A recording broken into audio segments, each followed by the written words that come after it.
It was one of these moments of kindness that completely changed my life. We hadn't been dating for very long, and I came down with this really disgusting stomach flu.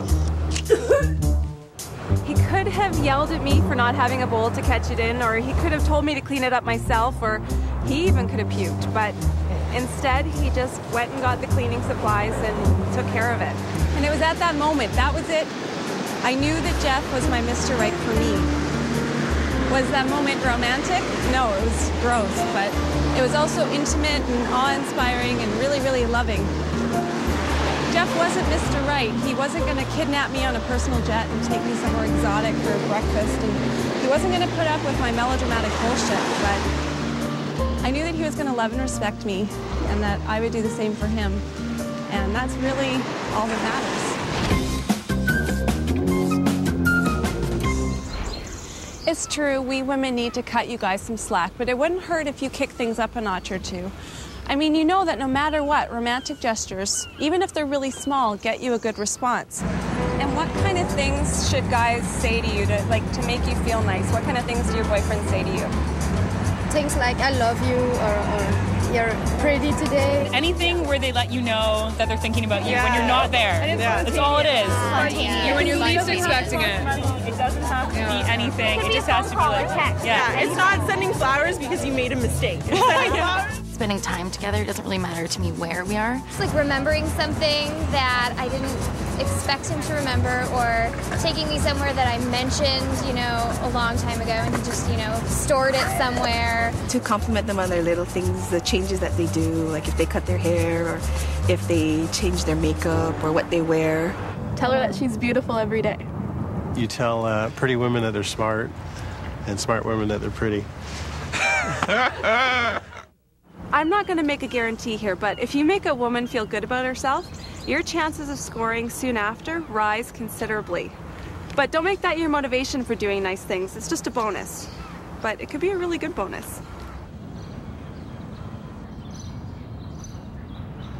When you think about it, everyday moments can actually be really romantic and movie-worthy. They just don't have the fancy editing and camera work and soundtrack. But if you don't believe me, just put on an MP3 player, listen to a love song, and take a look around.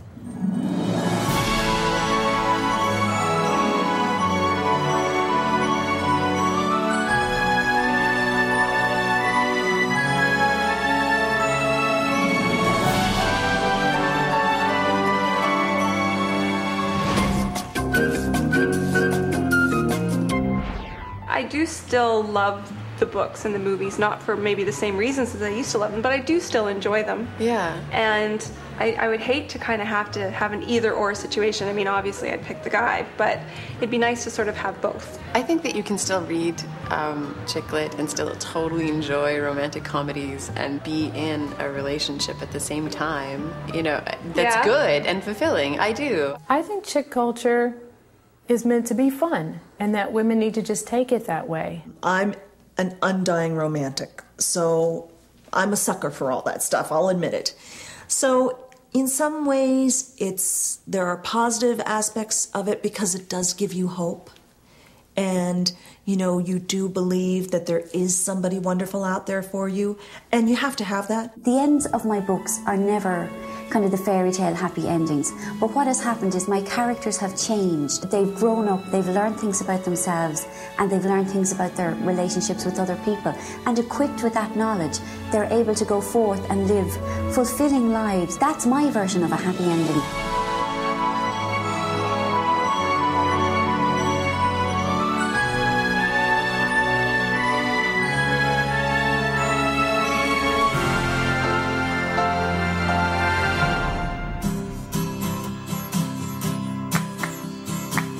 I know you said it's the little things, and you don't need me to put on a show.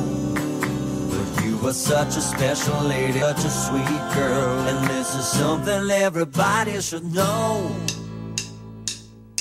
Isn't much too much to sing a love song to the woman that I adore? Is it over the top to serenade the one that my heart is beating for?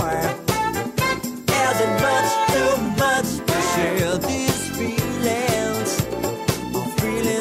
just can't